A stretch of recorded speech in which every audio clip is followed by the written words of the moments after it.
Hello, everyone. I am going to lecture today on Chapter 6. It is the Judiciary branch, the last of the three branches that are the branches of government. So, as you read in the chapter, it talks about what the purpose of the Judiciary branch is. Basically, it is the branch that interprets the component of the federal government, is dealing with the laws. This is where we see Congress in action, and we have been seeing Congress in action lately, especially dealing with not only the previous impeachment issues, but also the insurrection, and now, just as yesterday, of passing the stimulus bill, or they're calling it the American Recovery Plan. So this is something that's massive, in the nature of it, because it is dealing with $2 trillion. And now the question that economists are asking are, how are we going to pay this back, or when do we start paying it back? So that'll be the next stage. But you will always see, anytime that the economy is in distress, there are things that the executive branch will do by way of the president, and putting forth some way to invigorate or to somewhat stimulate, that's why they call it stimulus plan, the economy, to get the flow of money going. You read in this chapter that talks about the power of the pen, and Hamilton, Alexander Hamilton, indicating that, he just thought that the judiciary branch is the least dangerous. I don't know, because the courts are really being involved in making some very instrumental and influential decisions. Um, so it begs the question about, really, if that really is valid here in modern society. There's a landmark case that you read about, Marbury versus Madison, and I have a short video that will be in the next slide that will explain it more in detail. But it happened in 1803, and this is when John Adams was the president, and he wanted to appoint William Marbury as the Justice of Peace, which, by the way, he can do that of Article 3. But there were some things that happened, so that's what brought about the case.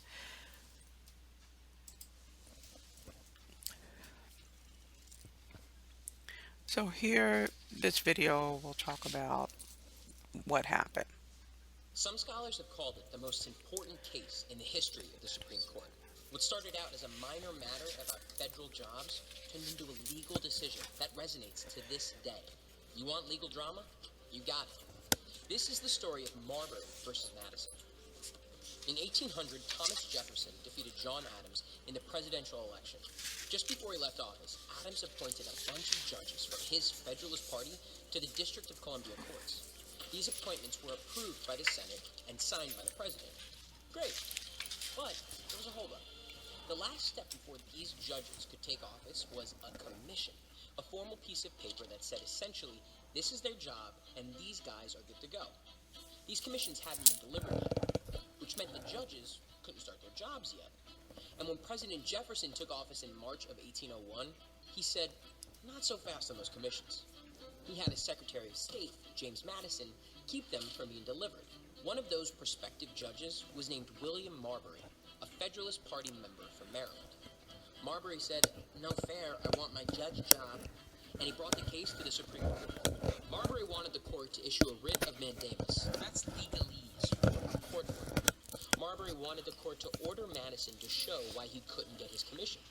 In 1803, Supreme Court Chief Justice John Marshall himself, a Federalist appointed by John Adams, ruled on the case of Marbury versus Madison. He saw this as an opportunity to establish some important legal precedents, decisions that extended way beyond whether or not Marbury got his job. First, Marshall ruled that Marbury had the right to receive his commission. So that means I get my judge job, right? Relax, Marbury. Marshall also ruled that Marbury had a right to remedy, to have his wrong righted. Okay, so I get my job. Yeah, not so. Relax, Marbury. Chill out, buddy. There was a third part to Marshall's decision, and this is what made Marbury versus Madison so important. Marshall ruled that the Supreme Court didn't have the power to make Madison hand over Marbury's commission. So wait, what? In making his ruling, Justice Marshall had the court rule on itself. Marshall brought up the Judiciary Act of 1789. This was a law that gave the Supreme Court the power to rule in cases just like this. But Marshall ruled that Section 13 of this law violated the Constitution because it gave the court powers the Constitution said it shouldn't have. Long story short, it wasn't the Supreme Court's place to rule in a decision like this. In striking down the Judiciary Act of 1789, Marshall also struck a blow against the authority of Congress. The Constitution, as Marshall put it, was the supreme law of the land. Whenever Congress and the Constitution were in conflict, the Supreme Court would turn to the Constitution. This is called judicial review, and it's been an important function of the Supreme Court ever since. In relinquishing the power it was granted in 1789, the Supreme Court defined its emerging role for the young nation. The court staked out its claim as a branch of government equal to and independent of Congress and the executive branch. All that from a case about someone's paperwork not getting delivered. Young people in large numbers came out and joined what became known as the Red. Okay, so there you have it. This is how judicial review was established in this landmark case of Marbury versus Madison. So now let's review the different types of laws, and there's quite a bit that was mentioned in this chapter. Your substantive laws, those are laws that are telling people what they can and cannot do. Procedural laws, these are laws that basically determine how or dictate how those laws are used, how they're applied, and how they're enforced, and that is upon the people. Criminal laws, now they are an example and a form of substantive law, and basically it prohibits certain behavior that makes collective living difficult or either impossible. So things of like theft, murder, rape, disturbing the peace, things on that line. Civil laws, these are laws and interactions that happen between individuals. Say, for instance, there's a contractual dispute where someone didn't, that, within the contract is not upholding their promise. It may be that, okay, we're going to be partners and split profits 50-50, and then you find out that your partner is taking 80% of the profits and giving you 20%. So things like that fall under civil law. Constitutional laws, these are laws that establish the legal infrastructure in the United States. It's really how the branches relate to each other, and it determines how the game of politics is played in a sense. Statutory laws, these are laws that are actually made by legislators or the legislative, the legislature, the legislature, um, meaning of Congress. Um, Administrative laws are policies, and these are created by the bureaucracy. And when I say the bureaucracy, and we covered that in chapter 5, and it's really the various state agencies. So, for instance, there would be um, a policy that's actually developed by the United States Environmental Protection Act, or the EPA. And so it comes down to, um, local agencies, and they, kind of frame the policy a little differently within their organization, as they see fit. Why? Because every locale, every industry is different. But it still will be a policy that is in alignment with that EPA policy. So, say for instance, here in Texas, there's a lot of oil refinery going on, so EPA will say, okay, you can only have zero point zero 0.01 emissions in the air. If you violate that, then you're going to be fined. So that's how administrative laws, excuse me, are. They take them, develop policies and procedures, and they are actually implemented, by way and by through of these administrative agencies. And then lastly, executive orders. They are actually, when we've seen a lot of this that's been going on, more particularly, you can go back to the Obama administration, but it goes back a few administrations where executive orders were really more rampant, meaning they were used more than, say, before. It would be more of, going through the normal process of, going through Congress and things of that nature. But now in modern society, I'll say that, is that there's more of a tendency in order to get things done at a more faster pace because of maybe what's going on in the economy or within society, executive orders have been the way to go. Now, they do have the full force of law, but in fact, if they're found to be unconstitutional, then they can be challenged in the United States Supreme Court and overturned, which we've seen some things from the previous administration where they were not happy with maybe an executive order that happened. Maybe they rewrite another order, canceling it out, or either it's challenged, in the, again in the United States Supreme Court. Also, too, just lastly, one I wanted to bring up that the book may have talked about just a little bit is common law. And these are laws that are made by judges, and you particularly see this in Britain. Now, here in the United States, we don't practice that. Um, and I know it used to be a thing of common law marriage and all of that. A lot of states have done away with that term and really don't recognize it. I mean, there's a few you'll find that do recognize it, but mostly they do not. And why is because it's really something that cannot be enforced or upheld in court now, particularly here in the United States.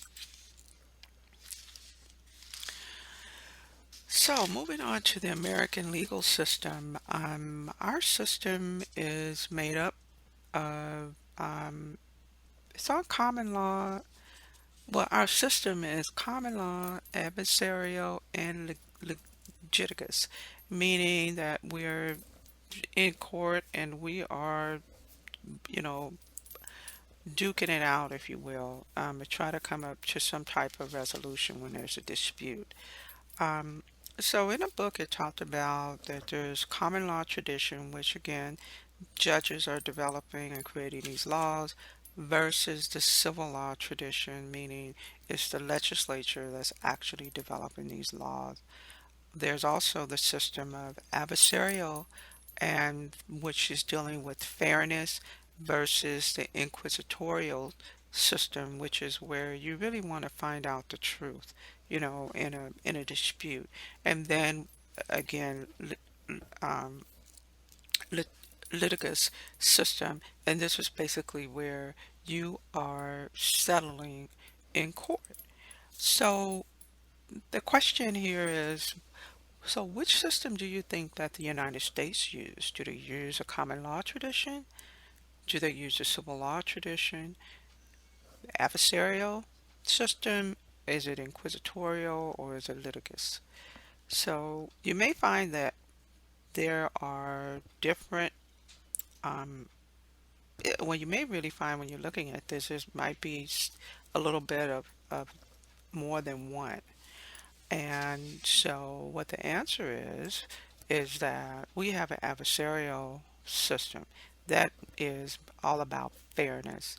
So when you think about fairness and you think about the previous chapter too, we talked about where we were looking at equity and equality. Um, that's, where that comes about is being fair.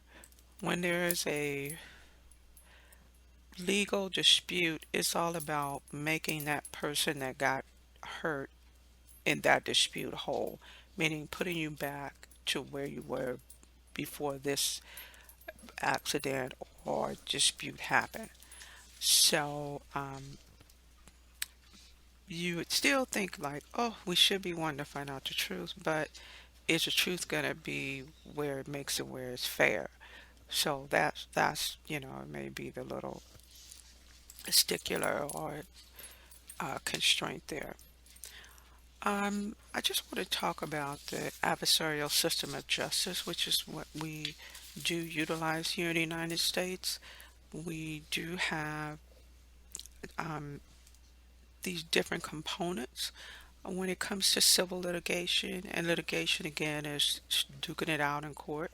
You have different parties. You have the plaintiff. The plaintiff is a person that actually is called the moving party, and they are the person that are bringing forth the complaint.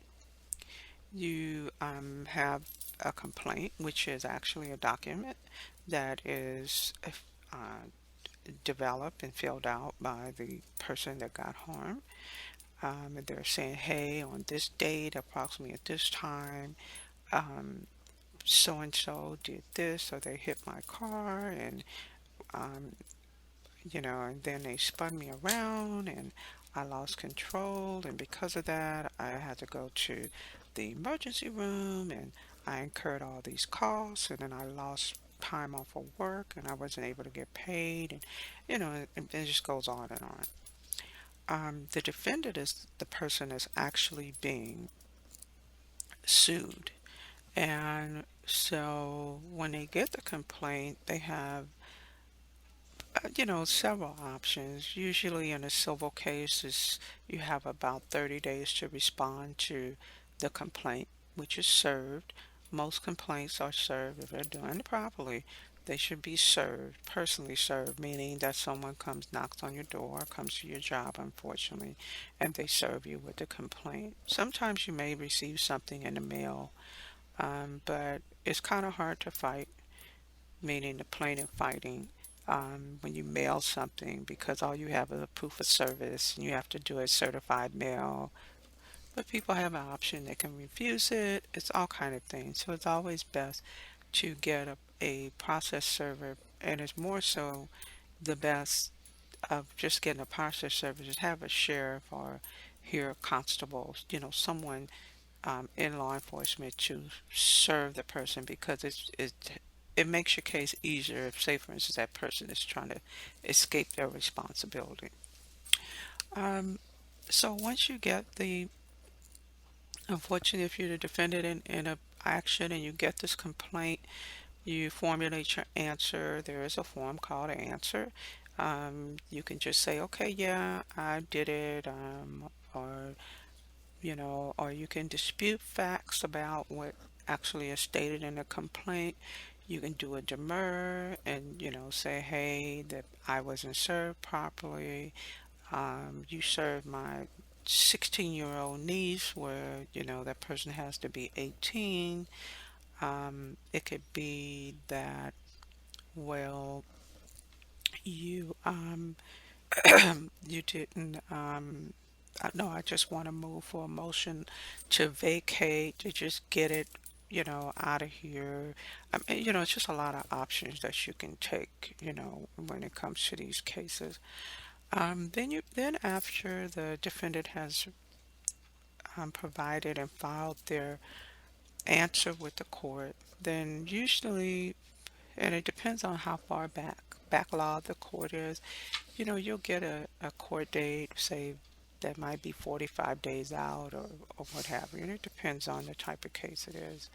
And so then, depending on, again, civil litigation, you can go into a phase of discovery, and that means that each side does their investigation to determine what happened. There may be witnesses that need to be, deposed, meaning, they take a deposition. That means that you come in, the opposite party's attorney is asking questions. And a court reporter is doing a transcript of everything you say. It could be interrogatories. These are things that are written, and they're asking you tons of questions. A lot of times it's the same question, asking you different ways. And this is really to get the truthness out, to see if there's any, conflict or conflicting information that you're providing to the court. A lot of times in doing discovery, this is when sometimes there tends to be, if it's going to go on to be a settlement, to be provided or offered, this is usually the time. Why? Because they're finding out, maybe the defendant is finding out, oh my God, I didn't know the plaintiff knew that, or it should be a number of things that come out. And then if not, then it goes on, and then that's when you have a trial. Now, in terms of family law cases, the only thing that's a little different, of course, the procedures are different, but the parties are named differently. And the petitioner is actually the person that is making the complaint, and then going ahead and filing it within court. And then you have the respondent, who is actually the person that is being sued in a is being sued in a divorce proceeding. So that's the only difference between those two, when it comes turn to,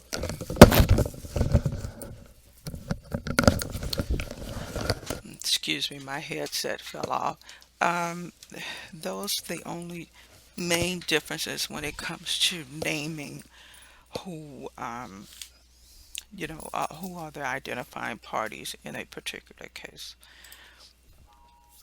Now, in terms of the criminal justice system, you do have the grand jury, and the grand jury is actually where, and you see it on a lot of high profile cases, and I mean, there are in some other cases, but this is when the prosecutor gets a jury together, usually about 12, sometimes it may be a little more, just depending on the nature of the case. And the prosecutor will bring his or her witnesses of the case, and the grand jury hears all of the evidence. Now, the only thing that doesn't happen here is that you do not hear there's no cross testimony. There's no, I mean, I'm sorry, cross examination. There is no testimony from the defense side.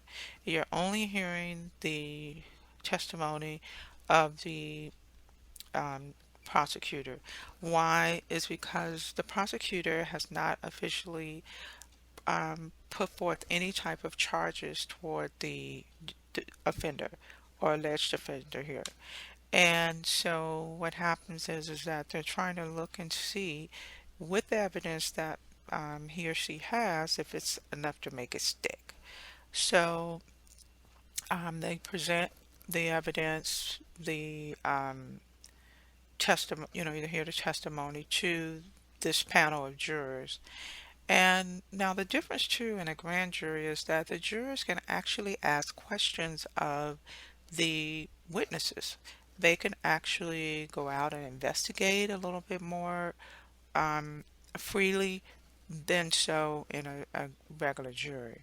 So that's the difference, where when you have just a regular jury trial, then you can't ask any questions when that individual or when individuals are actually giving their testimony. You're just there to listen, observe, take notes, and then take all of the evidence and everything you've heard back into the jury room, and then you deliberate, and but you have to, during your deliberations, the judge gives you some jury instructions with outlines the law, and so you have to apply that. So you can only basically ask certain questions concerning the case like that. You can't say, oh, well, that witness, I want to ask XYZ. You can't do that.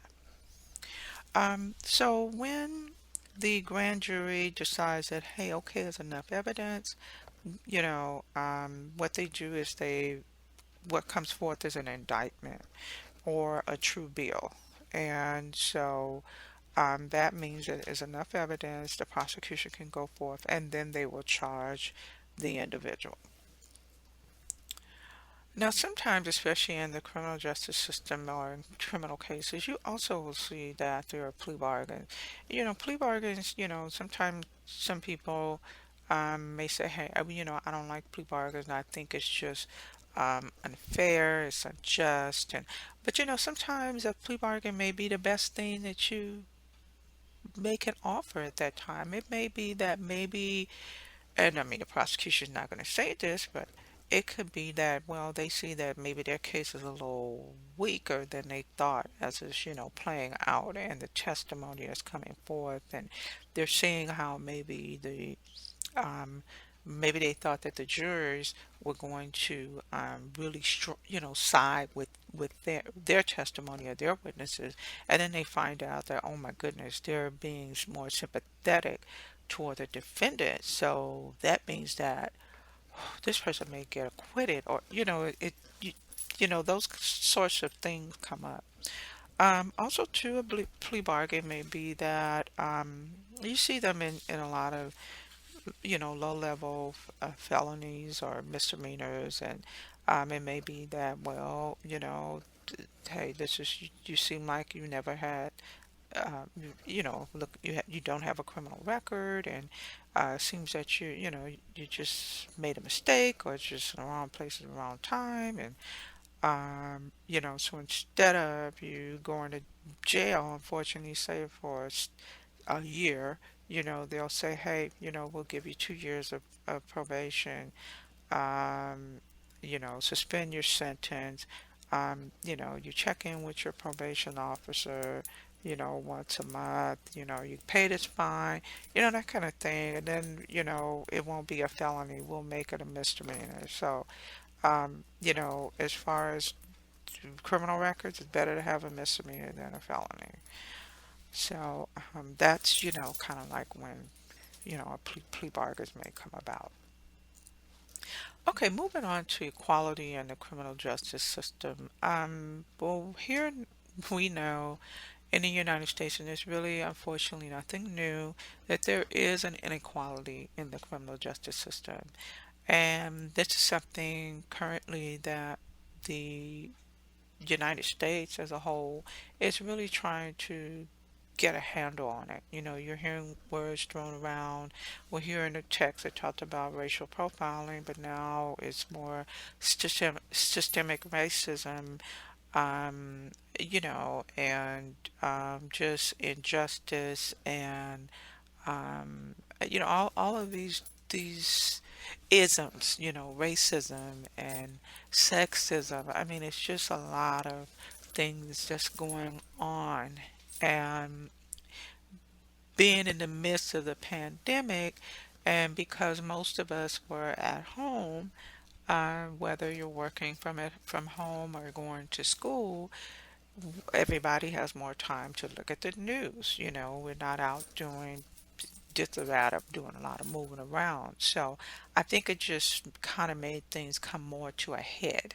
Um, was it that, or it wasn't that important before? It was, but it just was that when we're out living and moving around, um, you don't pay attention to the news or pay attention to certain things as much. And, social media does have the power as far as what we hear and see.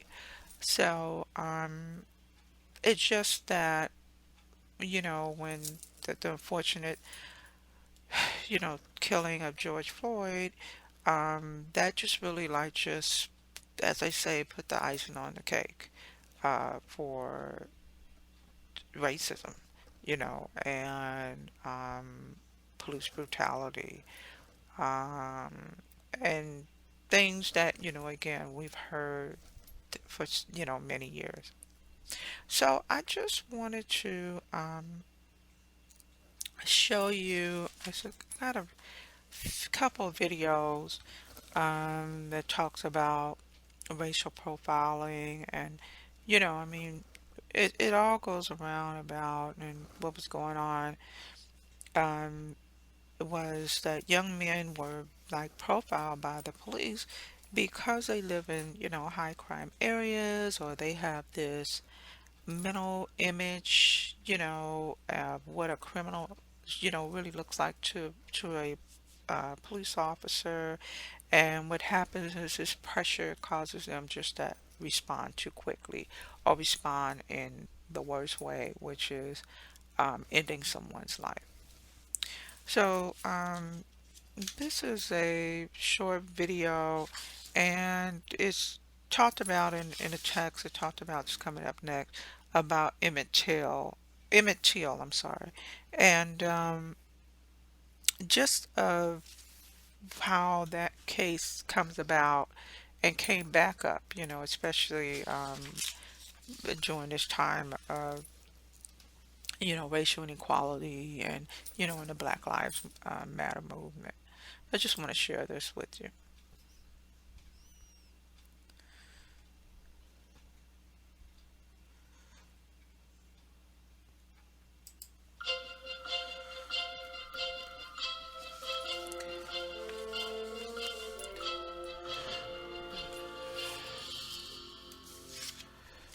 The brutal murder of 14-year-old Emmett Till remains one of the darkest moments in the civil rights era. On August 20th, 1955, the Chicago teen went to visit relatives in Money, Mississippi. While there, Till and a group of friends went into a store to buy candy. Unaware of the racial tone in the Mississippi Delta, Till spoke to a white female storekeeper in a manner she deemed offensive. On August 28, 1955, the storekeeper's husband, Roy Bryant, and his half-brother, J.W. Milam, abducted Till at gunpoint from his great-uncle's home. They drove him to a shed where they took turns torturing and beating him with a pistol. The pair then drove the battered teen to the edge of the Tallahatchie River. There they ordered him to remove his clothes and shot him in the head. Then they attached a heavy fan to his neck and rolled his body into the river. On August 31st, 1955, the body of Emmett Till was discovered by two young boys. Heartbroken and grief-stricken by the brutality of her son's death, Mamie Till Bradley defiantly held an open casket funeral in Chicago for her son. She even sent pictures of his disfigured body to newspapers and magazines, saying the whole nation had to bear witness to this. Blacks, including young kids like myself, saw this horrendous picture in Jet magazine and other black publications.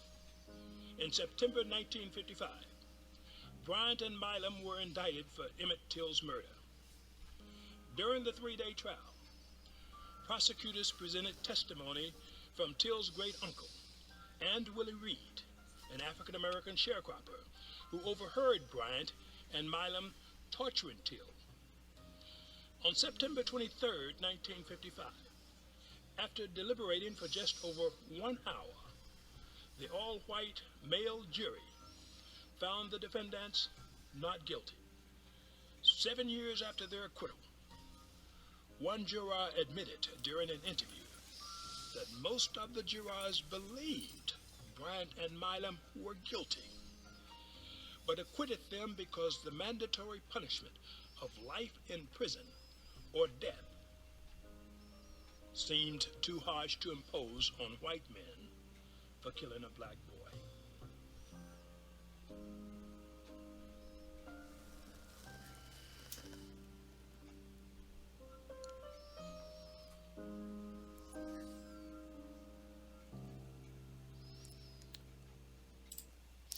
Well, I know this may have um, been disheartening for some.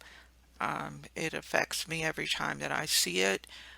And I do have it was like a newspaper article I found that's over to the left of this video. And it just shows the torture and the trauma that was inflicted upon Emmett. Um, and just think about, and this is in the 50s, that if this was being done, say, to one of your loved ones, and what could you do? Um, just the sense of feeling helpless, um, because of someone else's hatred. And, sometimes hate is learned. It's not something that you just wake up one day and say, "Hey, I hate so and so," or it's a learned behavior, and that's something that in our society we need to unlearn it. We need to learn how to unlearn it, learn something better and something new. So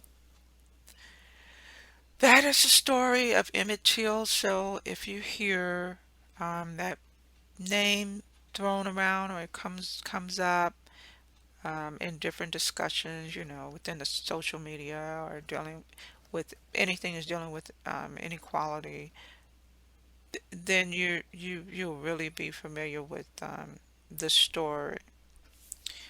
Um, I'm going to go ahead and go to the next video, and this is a video that actually surrounds a little incident that happened in Dallas, Texas, and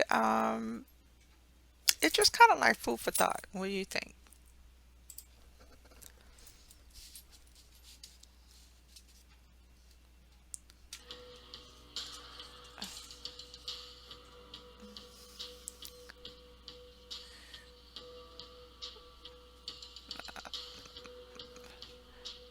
Okay, so I see that.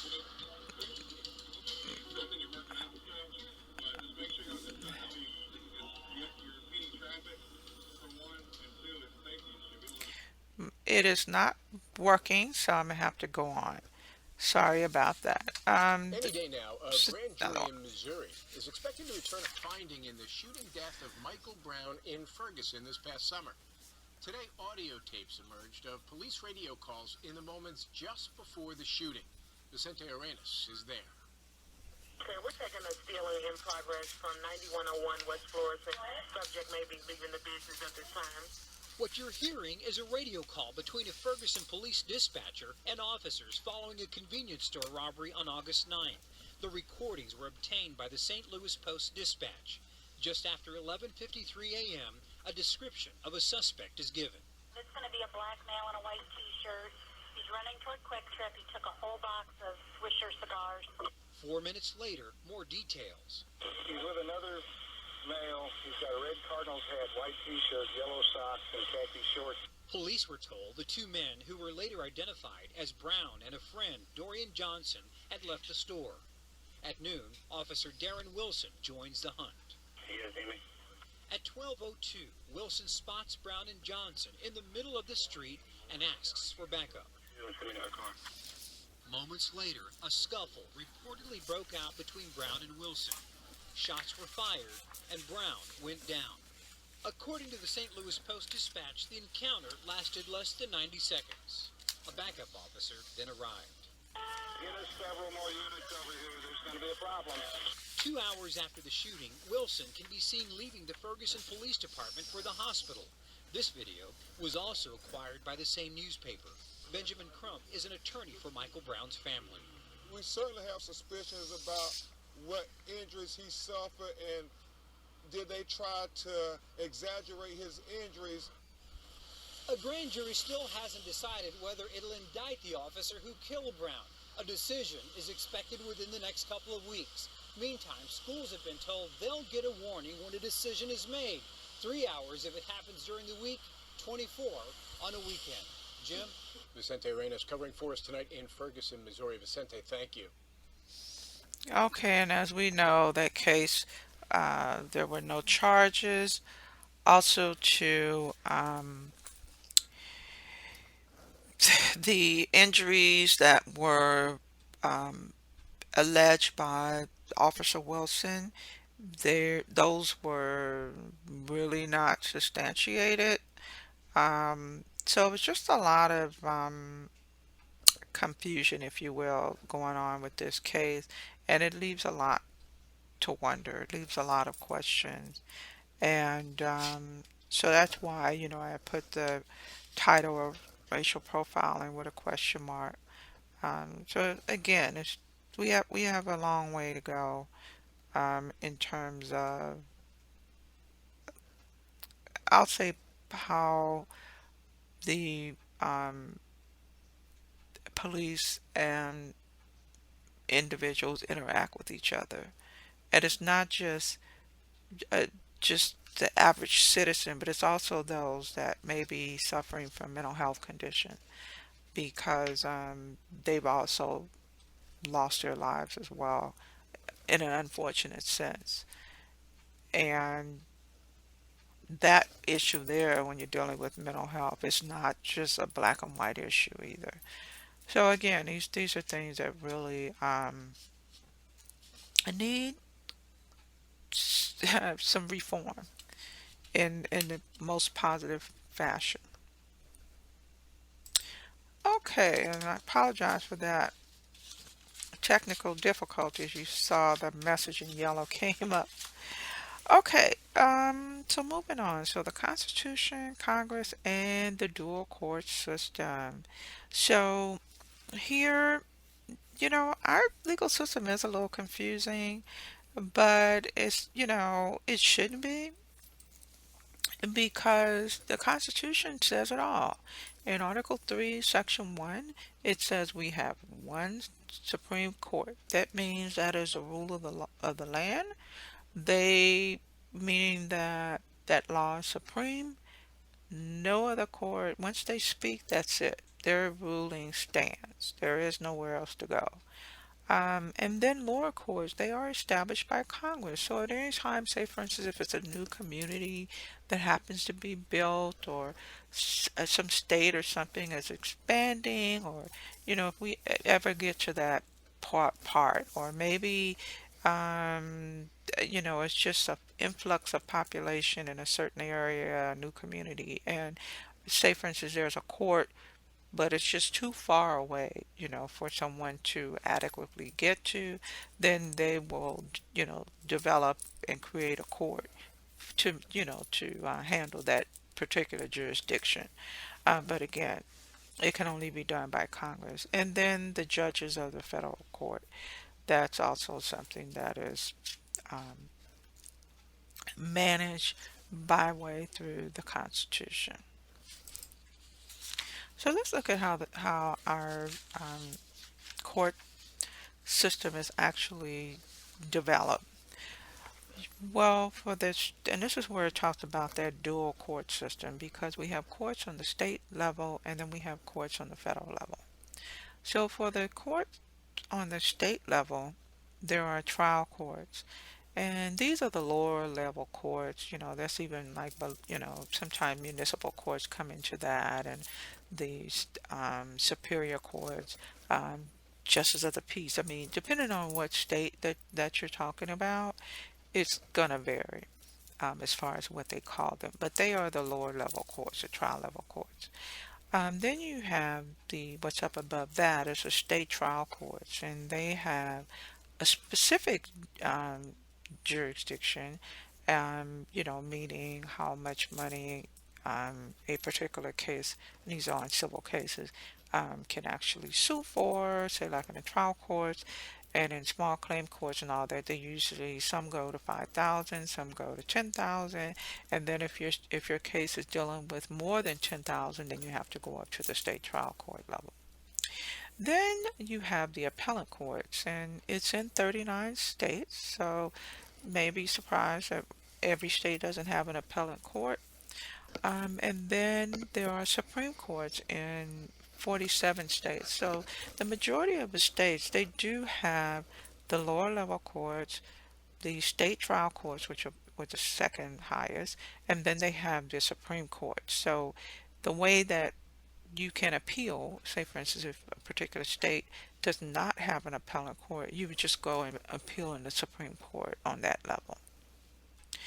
Looking at the federal court system, we have federal district courts. Those are the lower level courts, and there are in 94 districts. And then you have the United States Court of Appeals. We have 12 regional Court of Appeals, and then we have one federal circuit court of appeal. Then we have, of course, our United States Supreme Court, whereby we have one Chief Justice, and then we have eight associate justices. And right now, our Chief Justice is Justice Roberts. Now, going back up to where you see the U.S. military courts and the military armed forces, they do have their own courts. So when something happens dealing with, in the military, however, that isn't dealing with something on a federal level. It does not go or, being heard or dealt with in the federal district courts or the appellate court. It goes through United States military courts, and then if it's to be appealed, then it goes to the military armed forces. But if, you're not liking what that decision was, by all means, you can appeal and go to United States Supreme Court. And I just wanted to make a note. Anyone can petition and have their case heard in the United States Supreme Court, but the United States Supreme Court only deals with constitutional rights being violated. Those are the only cases they rule on.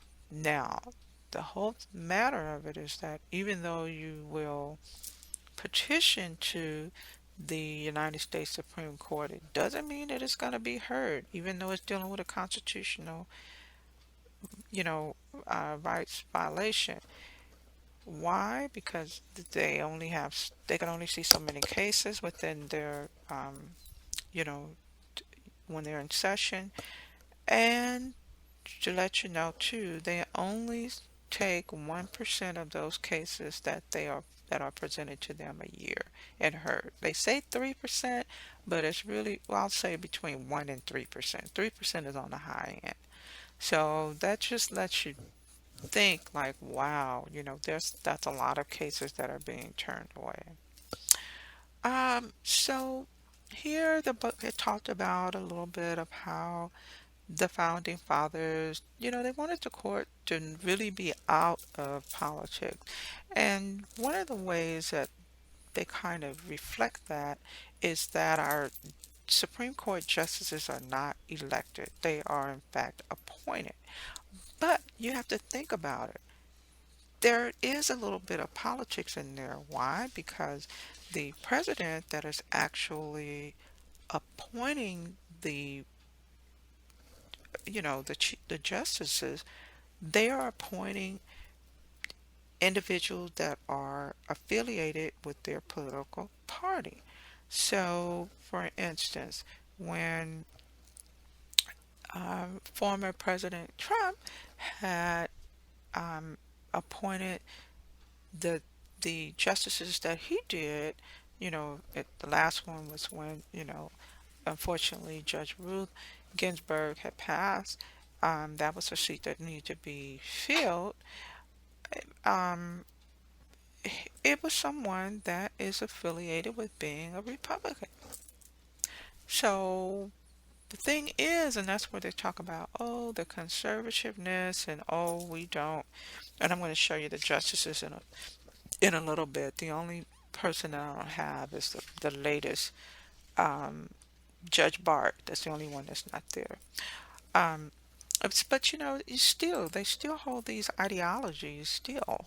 Everybody they don't come there and they just this blank slate and they're not they just oh well I'm just going to rule on the case. No, they come in with different experiences, different values, and on top of those those uh,